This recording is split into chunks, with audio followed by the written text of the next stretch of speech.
मैंने उनको बोला कि आप किसी को बॉडी शेम नहीं कर सकते। मैंने उनको विलन ऑफ द हाउस का थप्पा दिया और मैंने उनको बोला कि आपने जो किया वो बहुत घटिया तरीन चीज की, मैं बोल कर आई हूँ। You can't body shame a girl. एक लड़की की हाइट पे, वेट पे, कॉम्प्लेक्शन पे किसी को भी हक नहीं कि कोई किसी के बारे में इस तरीके की घटिया तरीन बातें करे, क्योंकि उससे तो सना, सबसे पहले तो ये जानना चाहेंगे, आप बहुत अच्छा खेली, फिल्दी गेम नहीं खेली आपने।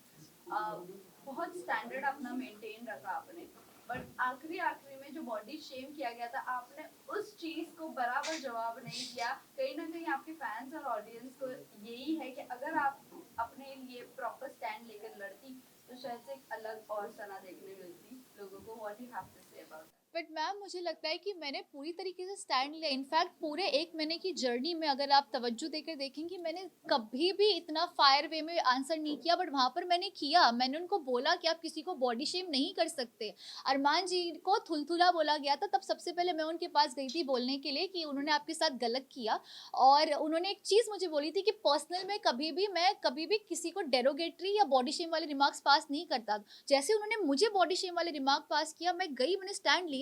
मैंने उनको विलन ऑफ द हाउस का थप्पा दिया और मैंने उनको बोला कि आपने जो किया वो बहुत घटिया तरीन चीज़ की, मैं बोल कर आई हूँ। टैग देकर आई हूँ उनको हक से, विलन ऑफ द हाउस का। उसके बाद इनफैक्ट मुझे तो फ्रेंड्स ये बोल रहे हैं मेरे कि ये तेरा रूप हमने कभी नहीं देखा था, कि तू इतना कैसे फायर हो गया। I said of course you can't body shame a girl. एक लड़की की हाइट पे, वेट पे, कॉम्प्लेक्शन पे किसी को भी हक नहीं कि कोई किसी के बारे में इस तरीके की घटिया तरीन बातें करे, क्योंकि उससे दिखाई देता है कि उनकी तरबियत क्या है। एंड वो मैंने जो स्टैंड भी लिया तो मेरे खुद के लिए नहीं लिया था, वो हर उस लड़की के लिए लिया था जिसको इनसिक्योर फील कराया जाता है उसकी कम हाइट या उसकी शक्ल को लेकर। कि कोई भी लड़की को या लड़के को घर में कुछ भी बोला, हाँ। आपने कभी भी लोगों के बीच में आके फाइट नहीं किया। बट ये जानना चाहूंगी कि अगर आप लोगों के लिए बोलना शुरू करती तो आपके लिए आज इतनी बड़ी बात नहीं होती। मैं इस चीज़ में आपकी बात से बिल्कुल भी इत्तेफाक नहीं रखती मैम, क्योंकि इसकी वजह ये है कि कभी भी जब भी उनके किसी और के साथ इख्तिलाफ हुआ, हर इंसान अपने लिए वहाँ पर खड़ा था। तो जब इंसान उसके लिए बोल रहा है तो वहाँ पे मेरा बीच में जाना कोई तुक नहीं बनता।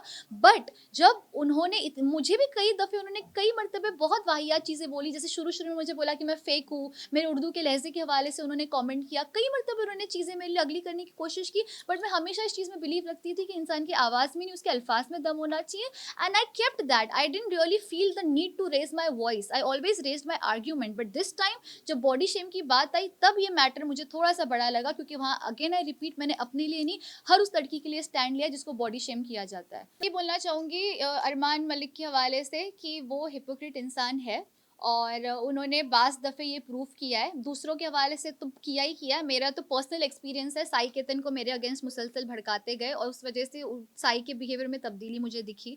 उसके अलावा उन्होंने मुझे बॉडी शेम किया, जैसे कि विशाल के ऊपर उन्होंने किया। तो ये सारी चीज़ें इस बात का प्रूफ है कि वो अपने आप को इतना कॉन्फिडेंटली ओवर कॉन्फिडेंट है कि वो बाहर नहीं निकलेंगे। वो उनके बिहेवियर में दिख के भी आता है। बट पता है क्या, असली जर्नी बिग बॉस में नहीं, असली जर्नी बिग बॉस से बाहर आके चालू होगी कि आप वहाँ क्या छाप छोड़ कर आए हो। तब आप भी हो, मैं भी हूँ, हम देखेंगे कि वो क्या छाप छोड़ कर आए और ऑडियंस उनको किस तरीके से देखती है।